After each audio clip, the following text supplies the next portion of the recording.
무슨 상담이야? 갑자기 왜 아내는 짜증 섞인 목소리로 물었습니다.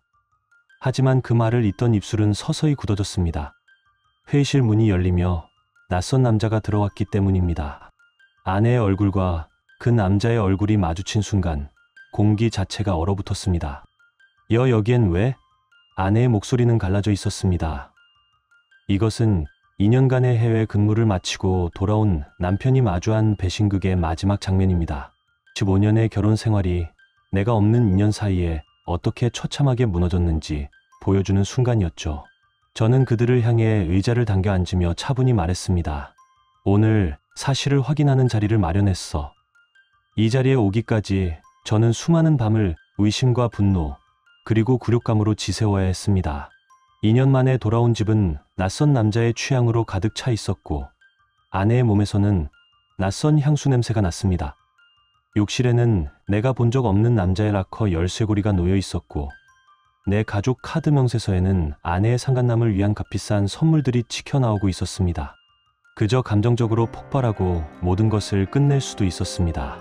하지만 저는 그렇게 하지 않았습니다. 저는 울부짖는 대신 법을 선택했고 복수 대신 책임을 묻기로 했습니다.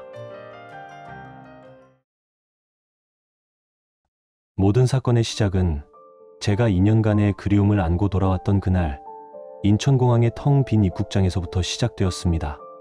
2년 만에 돌아온 인천공항, 유리문을 밀고 나오는 순간 훅기초온 서울의 습한 공기가 이지적으로 느껴졌다. 나는 24개월이라는 긴 시간의 끝이 이렇게 허무한 공기로 시작된다는 사실에 잠시 멍하니 서 있었다. 이틀 전부터 귀국 일정을 분명히 알려두었음에도 도착 게이트 앞은 텅 비어 있었다. 아내에게서는 회사 일이 생겼어. 택시 타고 들어와라는 짧은 메시지만 와 있을 뿐이었다. 24개월 만에 귀국을 맞이하는 문장이라고는 믿기지 않을 만큼 건조했고 심지어 마침표조차 찍혀있지 않았다. 잠실로 향하는 택시 안에서 나는 무섭게 번화한 도시의 불빛들을 그저 바라만 보았다. 내가 자리를 비운 사이 서울은 나를 완전히 잊은 듯 더 빠르고 화려하게 움직이고 있었다.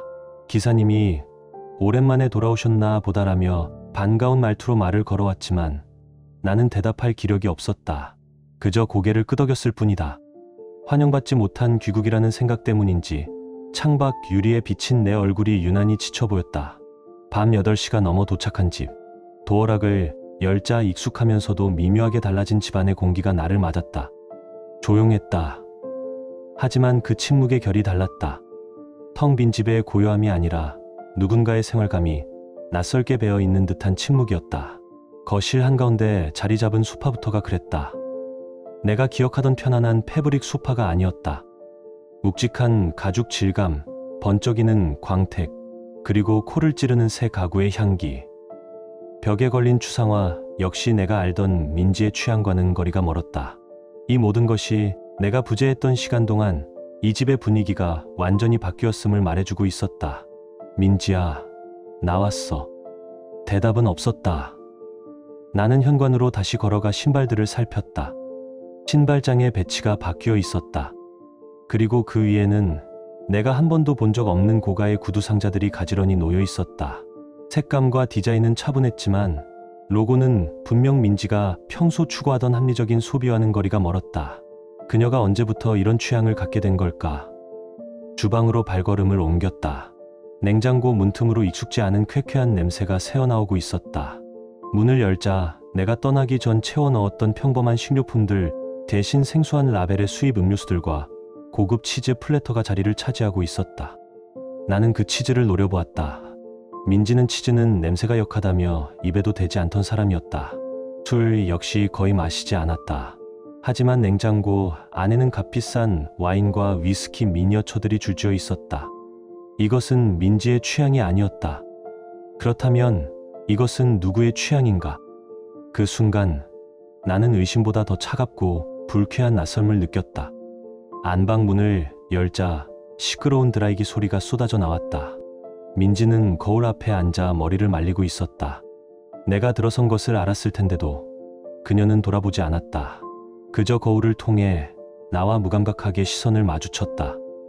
2년 만에 마주한 남편의 얼굴이었지만 그녀의 시선은 1초도 머물지 않고 다시 자신의 머리칼로 돌아갔다. 왔어? 생각보다 늦게 왔네. 2년 만에 돌아온 남편에게 건네는 첫 마디라고는 믿을 수 없었다. 환영이나 반가움은 사치였다. 마치 며칠 출장 갔던 사람이 돌아온 것처럼 그저 건조하고 평범했다. 그 한마디가 내가 해외에서 보낸 24개월보다 더 긴 물리적인 거리를 만들어냈다. 공항 못 나가서 미안. 갑자기 일이 생겨서. 그녀는 드라이기를 끄며 덧붙였다. 입은 사과를 말했지만 거울 속 표정은 지루해 보이기까지 했다. 나는 맞은편에 서서 아내의 모습을 한 낯선 여자를 바라봤다. 머리 스타일은 세련되게 바뀌어 있었고 화장대 위는 내가 알던 저렴한 드럭스토어 제품이 아니었다. 이름만 들어도 가격이 짐작되는 값비싼 브랜드들이 줄지어 있었다. 집도 그렇고 당신도 꽤 달라졌네. 나는 조심스럽게 말을 건넸다. 2년 동안 혼자 지냈는데 당연한 거 아니야? 민지가 툭 말을 잘랐다. 목소리엔 날이 서 있었고 더 이상의 대화를 거부하는 얇은 경계선이 느껴졌다. 더 이상 말을 섞고 싶지 않았다. 나는 2년간의 여독을 씻어내기 위해 욕실로 향했다.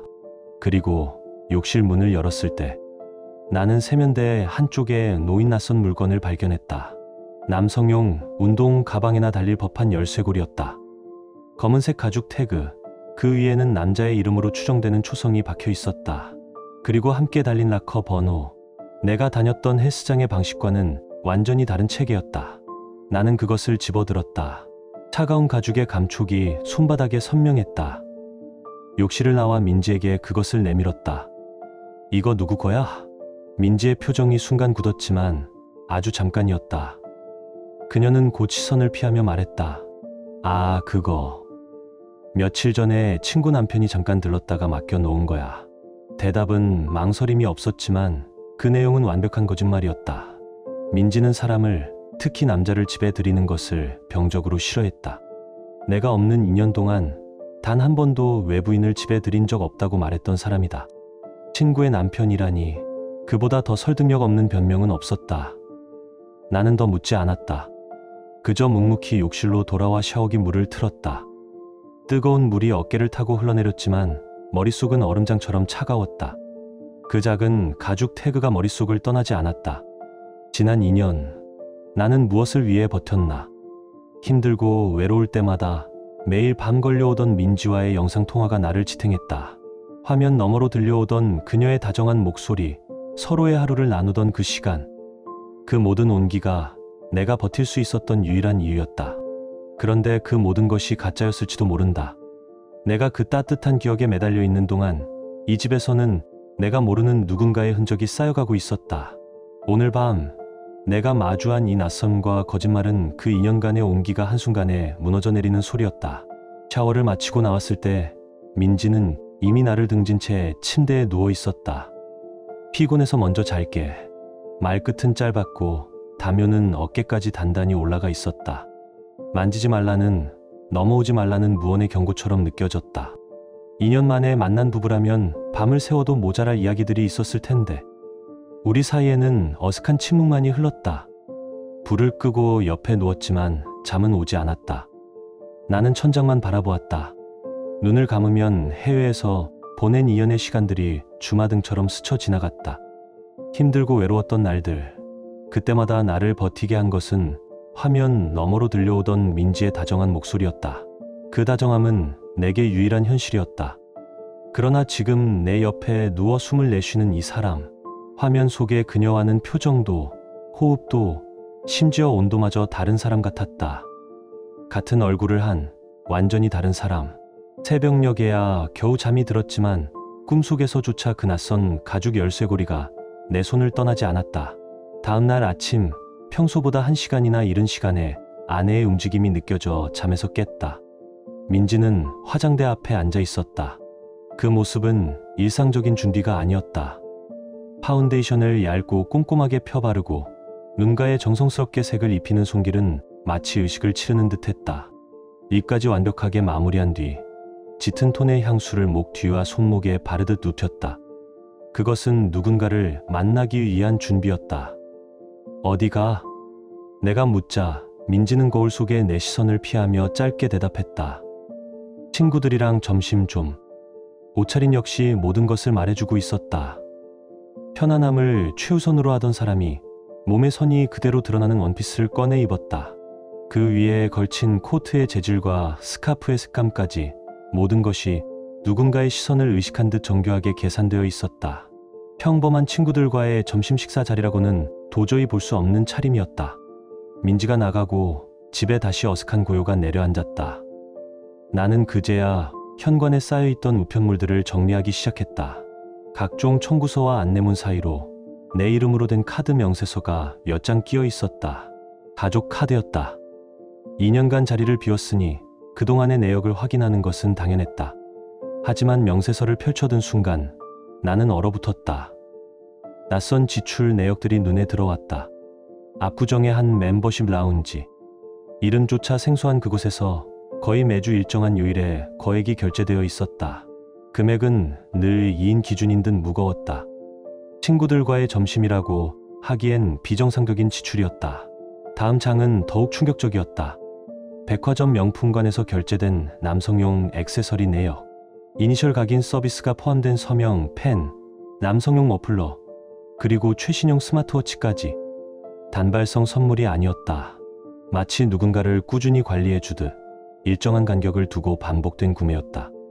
합산 금액은 100만 원을 훌쩍 넘어가고 있었다. 나는 애써 스스로를 진정시키려 했다. 선물일 수도 있다. 내가 없는 동안 신세를 진 사람에게 고마움을 표시했을 수도 있다. 그러나 설명되지 않는 불쾌함이 목덜미를 잡고 놓지 않았다. 그 열쇠고리의 감촉이 다시 떠올랐다. 나는 곧장 옷장으로 향했다. 문을 열자 남아있던 한리와의 마지막 조각이 산산이 부서졌다.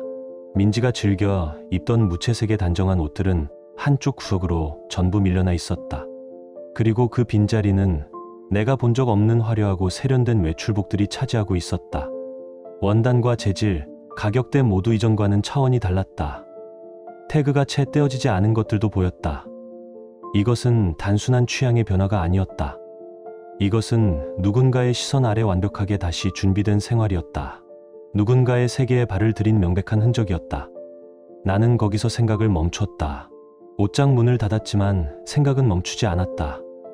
이것은 단순히 취향이 바뀐 정도가 아니었다. 누군가의 시선을 의식하고 누군가의 세계에 발을 맞추기 위해 억지로 꾸며낸 흔적이었다. 그제야 집안의 모든 변화들이 하나의 그림으로 맞춰졌다. 거실 선반에 놓인 낯선 우드톤의 남성용 향수. 어제는 그저 인테리어 소품이라 생각했던 것이다. 책장 사이에 아무렇게나 꽂혀있던 남성 잡지. 그리고 현관 구서 내 것이 아닌 남성용 재킷. 사이즈도 브랜드도 모두 나와는 거리가 멀었다. 어젯밤 민지가 말한 친구 남편 내 것이라고 하기엔 너무나 자연스럽게 이 집의 일부가 되어 있었다. 나는 다시 주방으로 향했다. 어젯밤 나를 혼란스럽게 했던 냉장고. 문을 열자 그 이질적인 냄새가 다시 파고들었다. 고급스럽게 포장된 치즈 플래터와 위스키 미니어처. 민지는 향이 강한 치즈를 혐오했고 위스키는 쳐다보지도 않던 사람이다. 이 병들은 개봉된 지 얼마 되지 않았다. 이 모든 것은 한 사람의 취향을 가리키고 있었다.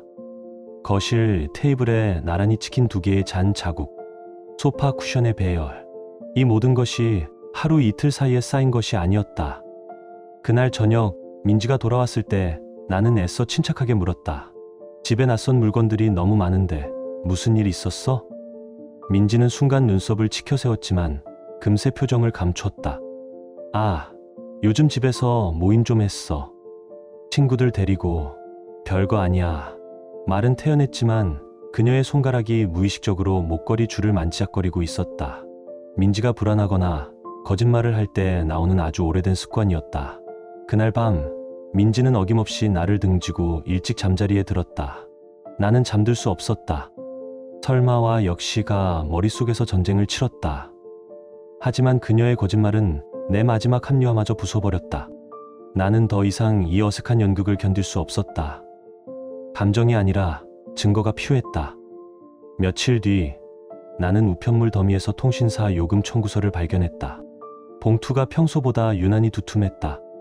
펼쳐본 순간 나는 숨을 삼켰다. 평소 한 달 5만 원이면 충분했던 요금이 15만 원을 넘어 있었다. 그리고 통화 내역의 대부분이 단 하나의 번호로 채워져 있었다. 수백 건의 문자 메시지, 그리고 상식을 벗어난 통화 시간. 통신사 청구서 마지막 장 부가 서비스 내역에 그 번호의 이름이 찍혀 있었다. 윤상혁. 나는 그 이름을 잠시 노려보았다. 그리고 통화 시각을 확인했다. 새벽 2시, 새벽 3시. 내가 지구 반대편에서 가장 지쳐있을 시간, 온 세상이 잠든 그 시간에도 민지는 그 윤상혁이라는 남자와 속삭이고 있었다. 이것은 부부가 아니고서는, 혹은 부부 사이가 완전히 끝장나지 않고서는 나올 수 없는 기록이었다. 더 이상 합리화할 여지는 없었다. 내 마지막 이성은 통신사 요금 청구서 앞에서 산산조각 났다. 나는 청구서를 펼쳐 통화 시간을 눈으로 쫓았다. 가장 잔인했던 것은 시간대였다. 새벽 2시, 새벽 3시.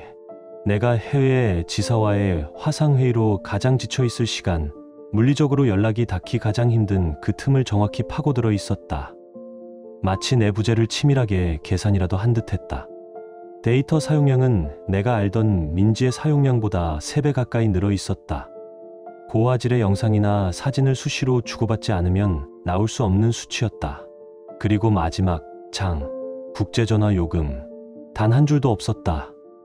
2년 동안 나에게 건 영상통화는 모두 와이파이를 잡아서 한 무료 통화였을 뿐, 정작 나를 그리워하며 걸어온 유료 통화 기록은 단 한 건도 없었다는 뜻이었다.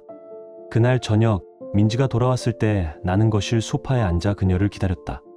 숨을 한 번 깊게 골랐다. 여보. 왜? 윤상혁이라는 사람 알아? 이름 3글자. 그것이 내 입에서 나오는 순간 민지의 표정이 하얗게 굳었다.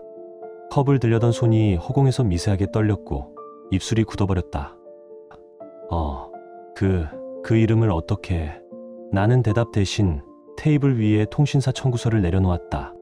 그녀는 재빨리 자세를 고쳐 앉으며 이미 준비했다는 듯이 말을 쏟아냈다. 그 사람. 부업 좀 알아보려고 상담받은 사람이야. 당신 없는 동안 나도 뭐라도 해볼까 싶어서. 나는 청구서의 통화 시간 부분을 손가락으로 가리켰다. 부업 상담을 거의 매일, 그것도 새벽 2, 3시에 해? 몇 시간씩 통화할 일이 뭐가 있는데. 이 수백 건의 문자는? 민지의 얼굴이 붉게 달아올랐다. 시선은 테이블의 작은 균열을 쫓을 뿐 나와 마주치지 못했다. 그게 분야가 좀 복잡해서 설명드릴 게 많았어. 정말 별거 아니야. 목소리는 떨렸고 말끝은 흐려졌다. 정면을 보지 못하는 눈동자가 그 모든 것이 거짓임을 실시간으로 증명하고 있었다. 어떤 일인데? 내가 한 걸음 더 다가서자 민지는 시선을 피하며 쏘아붙였다. 온라인 판매 같은 거야. 말로 설명하기 애매해. 나중에 알려줄게. 온라인 판매? 민지는 컴퓨터 앞에 10분 이상 앉아있지 못하는 사람이었다. 인터넷 뱅킹조차 복잡하다며 매번 나에게 맡기던 사람이었다. 그런 민지가 갑자기 복잡한 분야의 온라인 판매를 알아본다는 말은 내가 들어본 변명 중 가장 성의 없고 서투른 거짓말이었다. 이름 하나가 던진 파문은 이미 단순한 의심의 범주를 넘어섰다. 민지는 나와의 대화를 끝내고 방으로 들어갔다. 그녀는 나와 이야기하는 대신 윤상혁이라는 남자의 세계 속으로 이미 깊숙이 들어가 있었다. 그날 밤 나는 거실에 홀로 앉아 있었다. 나는 그녀의 사생활을 훔쳐볼 생각은 없었다. 합리적이고 정당하게 법의 테두리 안에서 이 상황을 마주하고 싶었다. 하지만 증거는 언제나 부주의한 곳에서 스스로 모습을 드러내는 법이다. 민지가 충전기에 꽂아둔 태블릿 화면이 불현듯 밝아졌다. 알림 한 줄이 떴다. 저녁엔 조용한 곳으로 가자. 보낸 사람의 이름은 낮에 내가 수십 번은 더 들여다본 그 이름, 윤상혁이었다. 나는 숨을 멈추고 화면을 내려다보았다. 그들이 서로를 부르는 호칭, 문장과 문장 사이의 온도. 그것은 부업 상담사와 나누는 일상적인 대화가 아니었다. 명백히 감춰둬야 할 관계의 언어였다. 그제야 모든 퍼즐 조각이 맞춰졌다. 내가 해외에 있는 시간을 골라 통화했던 이유, 데이터 사용량이 급증했던 이유, 집안을 채운 낯선 가구와 남성용품들, 그리고 나를 대하던 차가운 태도까지 모든 화살표가 단 한 사람을 향하고 있었다. 가슴이 쿵 하고 무겁게 내려앉았다. 15년 동안 함께 쌓아 올린 시간 위에 다른 누군가의 이름이 이렇게나 손쉽게 덮어 씌워졌다는 사실이 믿기지 않았다. 내가 해외에서 그토록 붙잡고 버텼던 다정한 기억들이 한순간에 무색해졌다. 욕실 거울 앞에 섰다. 차가운 물로 얼굴을 몇 번이나 씻어냈지만 속에서 치밀어 오르는 열기는 식지 않았다. 거울 속에는 낯선 남자가 서 있었다. 해외 근무 동안 훈장처럼 얻은 주름과 깊은 피로. 나는 가정을 지키고 있다고 믿었다. 하지만 정작 무너지고 있었던 것은 나 하나뿐이었다. 당장이라도 안방문을 부수고 들어가 모든 것을 터뜨리고 싶었지만 나는 간신히 이성을 붙잡았다. 감정에 휘둘려 소리 지르는 순간 이 싸움은 끝을 맺지 못한다. 확실한 증거, 피할 수 없는 기록. 나는 법의 언어로 이 일을 끝맺기로 결심했다. 나는 태블릿에 뜬 알림의 시간과 내용을 조용히 적어두었다. 그리고 다음 날 곧바로 법률 상담을 예약했다. 그때부터 며칠 동안 나는 민지를 관찰하기 시작했다. 아내로서가 아니라 명백한 증거를 수집해야 할 대상으로서. 민지의 외출 횟수는 꾸준했고 돌아올 때마다 기분이 미묘하게 들떠 있었다. 화장은 점점 짙어졌고 옷차림은 더욱 정교해졌다. 그녀에게서 나는 짙은 향수의 잔향은 더 이상 나를 위한 것이 아니었다. 그 모든 것은 이제 증거가 되었다.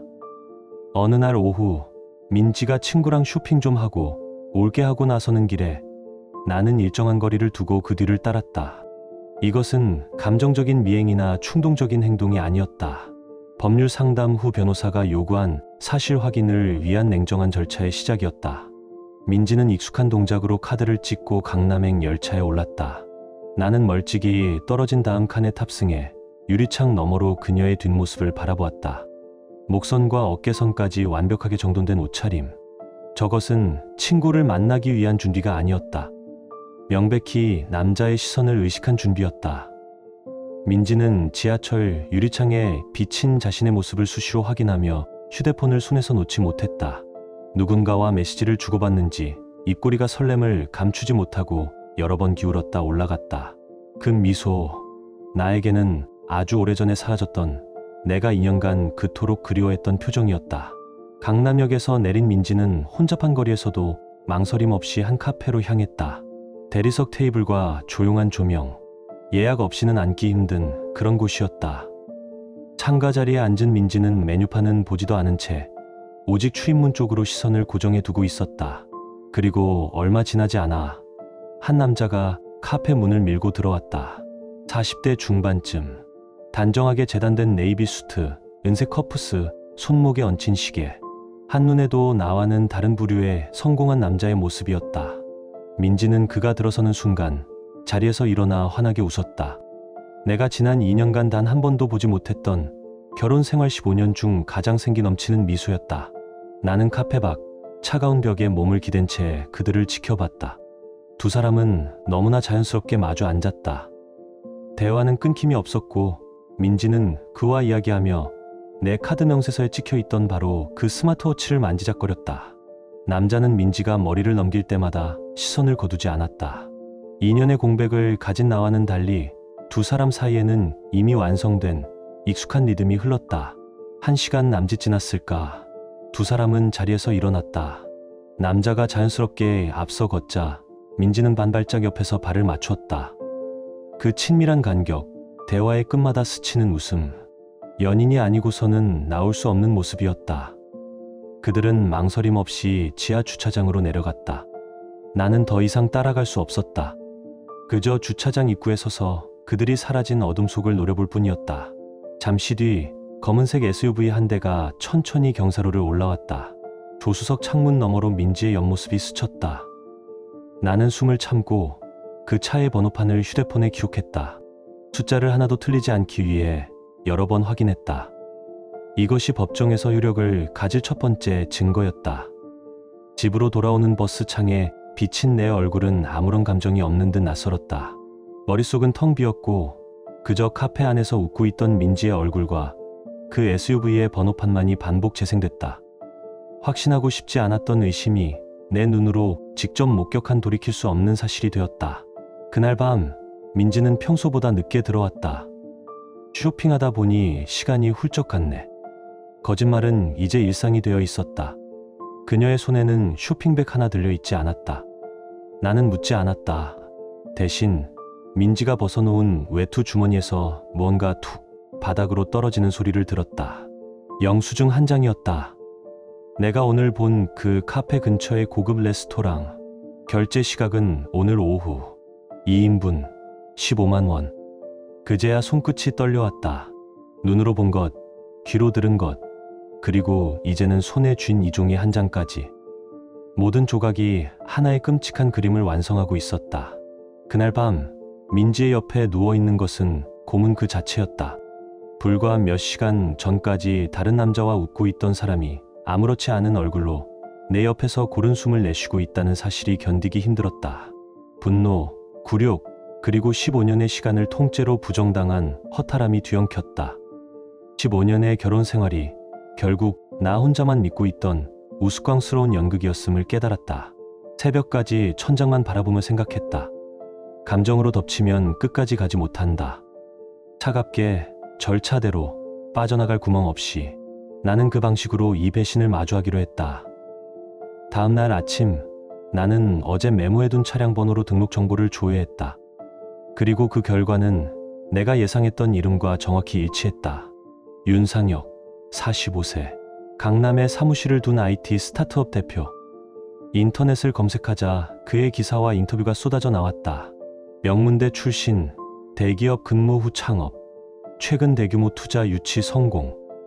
겉보기엔 흠잡을 데 없는 완벽한 성공 서사였다. 그러나 그의 화려한 성공 서사보다 더 중요한 단 한 줄의 정보가 있었다. 기혼, 배우자의 이름은 정은혜, 강남에서 음악학원을 운영하고 있었다. 나는 곧바로 그 학원의 홈페이지를 찾아보았다. 깔끔하게 정리된 프로필, 학부모들의 후기, 연주의 수상 내역, 그녀가 자신의 일에 얼마나 헌신해왔는지, 얼마나 성실하게 자기 세계를 구축해 온 사람인지 한눈에 알 수 있었다. 모르는 사람이었지만 나는 그 여성의 얼굴에서 묘한 동질감을 느꼈다. 이 사람 역시 나처럼 자신의 가정이 단단한 믿음 위에 서 있다고 생각하고 있을 터였다. 나와 똑같은 자리에 서 있는 또 다른 피해자. 그 사실을 깨닫자 분노는 2배가 되었고 내 결정은 더 빠르고 차가워졌다. 정은혜, 그녀는 단순한 피해자가 아니었다. 이 지옥 같은 배신을 법적으로 완벽하게 끝맺기 위해 나에게는 반드시 필요한 동맹이었다. 며칠 더 민지를 지켜보았다. 아니, 관찰했다. 만남은 일주일에 서너 번씩 이어졌다. 평일 낮, 시간대는 일정했고 장소는 멤버십 라운지, 고급 레스토랑 등 다양했다. 민지가 집에 들고 오는 쇼핑백의 개수도 늘어났다. 표면적으로는 친구에게 받은 선물이라 했지만 브랜드와 가격대는 민지의 소비 수준을 아득히 넘어섰다. 누군가가 민지를 치장시키고 있었다. 마치 전리품처럼. 나는 더 이상 우연이라는 단어에 시간을 낭비하지 않았다. 이제 남은 건 이 모든 정황을 법의 언어로 바꾸는 일이었다. 나는 가족 공용 태블릿과 연동된 클라우드 계정에 접속했다. 이것은 불법적인 사찰이 아닌 15년간의 내 결혼 생활이 어떻게 파괴되었는지 확인하는 손해 사정의 절차였다. 그곳에는 내가 미처 확인하지 못했던 모든 기록이 남아 있었다. 사업 상담이라는 위장된 명분으로 시작된 대화는 시간이 지날수록 노골적인 사담으로 변해갔다. 대표님이라는 호칭은 어느새 사라지고 둘만이 아는 애칭이 그 자리를 대신했다. 그리고 여행 계획들. 다음 달에 제주도 어떠냐? 날 추워지면 일본 온천도 괜찮을 것 같아. 모두 내가 해외에서 발이 묶여있던 시간대였다. 나의 부재는 그들에게 외로움의 시간이 아니라 완벽한 기회의 시간이었던 것이다. 배신의 무게가 가슴을 짓눌렀다. 15년간 쌓아온 신뢰가 윤상혁이라는 이름, 석자로 이토록 허무하게 대체될 수 있다는 사실이 나를 공허하게 만들었다. 감정이 들끓었지만 나는 폭발하지 않았다. 감정은 실수를 낳지만 법은 책임을 묻는다. 그리고 그 책임을 묻기 위해선 정은혜 씨의 협조가 필수적이었다. 그녀는 윤상혁의 일정과 동선, 재산 내역에 접근할 수 있는 유일한 사람이었다. 하지만 어떻게 접근해야 할까? 익명의 문자 한 통은 그녀를 겁먹게 하거나 사기꾼으로 몰리게 할 뿐이었다. 나는 그녀의 학원 홈페이지에서 읽어낸 그 성실하고 정돈된 성격을 믿기로 했다. 히스테리가 아닌 사실과 논리로 접근해야 했다. 며칠간의 고민 끝에 나는 새로운 익명 이메일을 만들었다.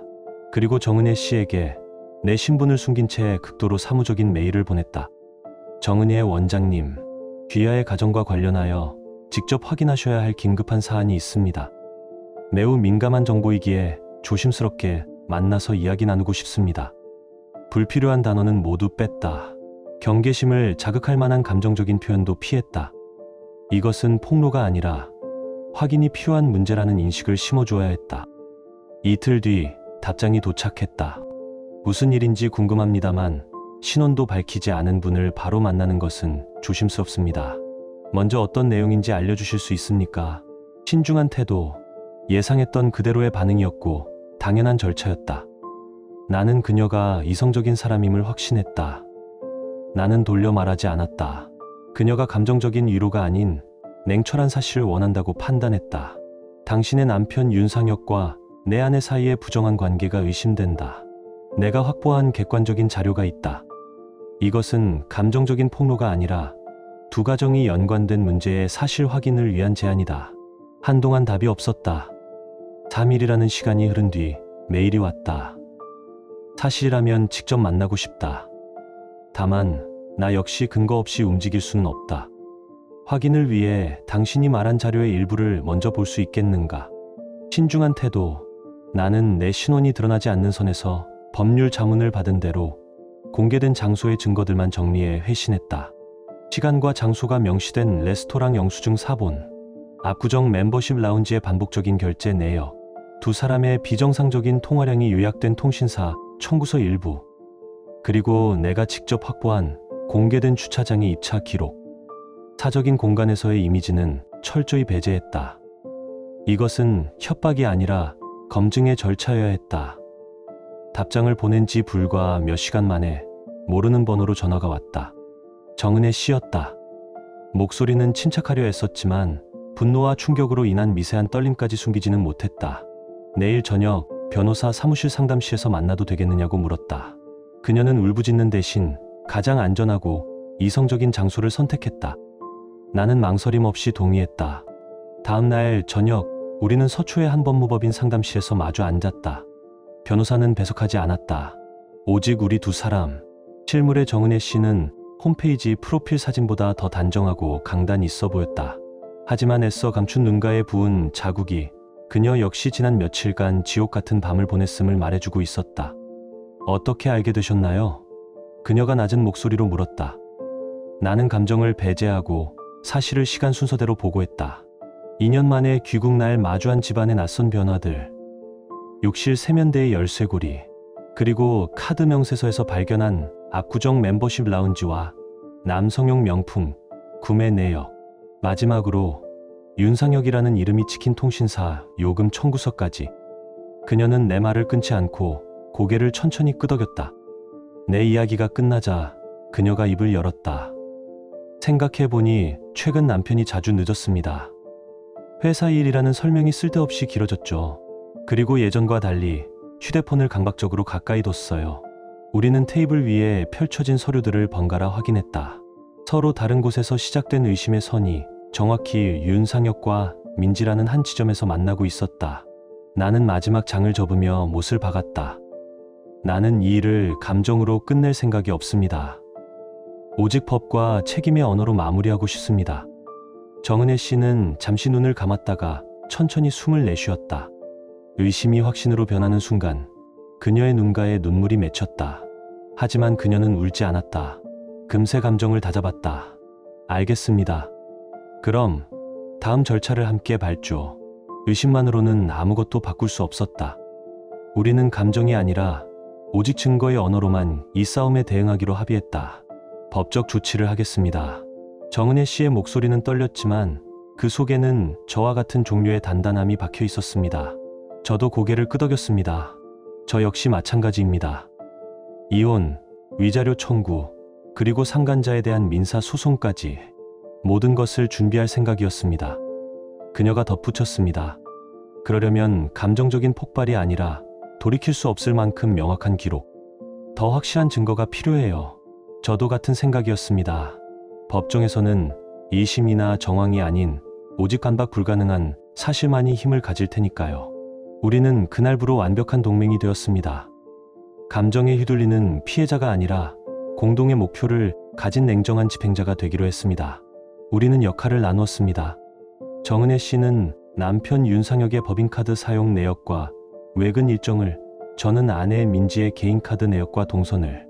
며칠간의 관찰 끝에 하나의 규칙이, 하나의 끔찍한 교집합이 선명하게 드러났습니다. 목요일 오후 두 사람의 거짓말이 정확히 겹쳐지는 유일한 시간이었습니다. 윤상혁은 중요한 투자사 미팅이라는 핑계를 댔고 민지는 친구들과의 브런치 약속이라며 집을 나섰습니다. 우리는 이 사실을 즉시 변호사에게 전달했습니다. 변호사는 불법적인 촬영이나 녹취 대신 합법적으로 수집 가능한 증거 목록을 냉정하게 정리해 주었습니다. 공개된 장소 레스토랑, 라운지의 출입 기록, 카드 결제 내역, 멤버십 적립 기록, 그리고 가장 결정적인 호텔 주차장의 입출차 시간과 카드키 발급 시각. 우리는 이 모든 자료를 확보하기 위해 정식으로 사설조사원을 고용했습니다. 감정이 개입된 어설픈 미행이 아닌 오직 법의 절차에 맞는 기록을 수집하기 위해서였습니다. 운명의 목요일 오후, 민지가 어김없이 완벽하게 치장하고 집을 나섰습니다. 저는 변호사의 조언대로 일정한 거리를 유지하며 뒤따랐습니다. 제 역할은 그저 민지가 계획대로 움직이는지 확인하는 것뿐이었습니다. 예상대로 그녀는 강남의 그 조용한 라운지로 향했습니다. 제가 라운지 건너편에 자리를 잡자마자 정은혜 씨에게서 문자가 왔습니다. 지금 회사 윤상혁에서 나왔다고 합니다. 10분 뒤 그쪽으로 합류할 겁니다. 우리는 마치 잘 짜인 작전을 수행하듯 서로의 타임라인을 공유했습니다. 잠시 후 익숙한 검은색 SUV가 라운지 앞에 섰고 윤상혁이 내렸습니다. 조사원은 이미 고용된 상태였지만 저는 제 눈으로 그들이 함께 있는 모습을 확인해야 했습니다. 길지 않은 대화를 나눈 뒤 두 사람은 익숙하게 팔짱을 끼고 자리에서 일어났습니다. 그들은 주차장으로 향하지 않고 건물 상층부에 있는 호텔로 향했습니다. 우리는 서로 다른 위치에서 두 사람이 같은 시간, 같은 동선으로 움직이는 것을 확인했습니다. 고지어 조사원으로부터 호텔 주차장 입차 로그, 카드 결제 시간, 그리고 로비 출입 시각이 초 단위로 확보되었습니다. 직접 불법적인 사진을 찍을 필요가 없었습니다. 기록과 영수증, 주차 시스템 로그라는 차가운 사실만으로도 두 사람의 행적은 완벽하게 증명되었습니다. 저는 차가워진 손끝을 움켜쥐었습니다. 이제 모든 조각이 모였습니다. 며칠 뒤 우리는 약속된 법무법인 회의실에 먼저 도착해 있었습니다. 유리창에는 블라인드가 내려져 있었고 테이블 위에는 변호사가 정리한 두꺼운 서류 봉투 2개가 놓여 있었습니다. 정은혜 씨와 저는 이미 모든 시나리오를 끝마친 상태였습니다. 민지는 아무것도 모른 채 따라왔습니다. 상담받을 게 뭐가 있다고 여기까지 와? 갑자기 왜 이래? 그녀가 가방을 내려놓으며 투덜대는 순간 회의실 문이 열렸습니다. 윤상혁이 들어왔습니다. 아마 정은혜 씨가 급한 회사 법무 상담이라고 둘러댔을 겁니다.